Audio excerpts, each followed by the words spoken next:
અમરેલી જિલ્લામાં દારૂબંધીના લીરે લીરા ઉડતો વિડીયો સામે આવ્યો છે। લાઠીના મામલેદાર કચેરીના કમ્પાઉન્ડમાં વિદેશી દારૂની ખાલી બોટલો મળી। અમરેલી જિલ્લામાં દારૂબંધીના લીરે લીરા ઉડતો વિડીયો સામે આવ્યો છે। લાઠીના મામલેદાર કચેરીના કમ્પાઉન્ડમાં વિદેશી દારૂની ખાલી બોટલ જોવા મળી।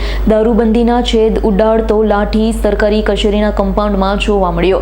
વિદેશી દારૂની ખાલી બોટલ મામલેદાર કચેરીના કમ્પાઉન્ડમાં મળતા ચકચાર મચી જવા પામી। મામલેદાર દ્વારા વિદેશી દારૂની ખાલી બોટલ ફેંકી ગયાનું રટણ રટાઈ રહ્યું છે। લાઠી મામલેદાર દ્વારા પોલીસને જાણ કરી હોવાનું નિવેદન। મામલતદાર ઓફિસના કમ્પાઉન્ડમાંથી વિદેશી બોટલને દારૂની બોટલો મળી છે ખાલી।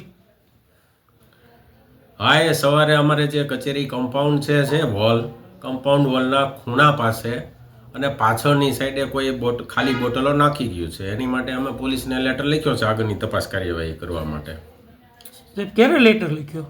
આજે જ લખ્યો। સાહેબ, આ કોનું હશે ને શું થશે એની ઉપર પ્રોસેસ? હવે અત્યારે તો કેમ કહી શકાય, કોઈ ખાલી બોટલો કમ્પાઉન્ડ વોલ તો ખુલ્લી છે, બહારથી નાખી શકાય, તો બહારથી કોઈ નાખી ગયું હોય એવું લાગે છે અત્યારે તો કોઈ પણ કારણોસર કચેરી કમ્પાઉન્ડની બાજુમાં ખૂણામાં નાખીને વયું ગયું છે। સંજય વાડાનો રિપોર્ટ, S9 ન્યૂઝ, ધારી। અમારી તમામ માહિતીથી અપડેટ રહેવા માટે જોડાયેલા રહો S9 ન્યૂઝ સાથે।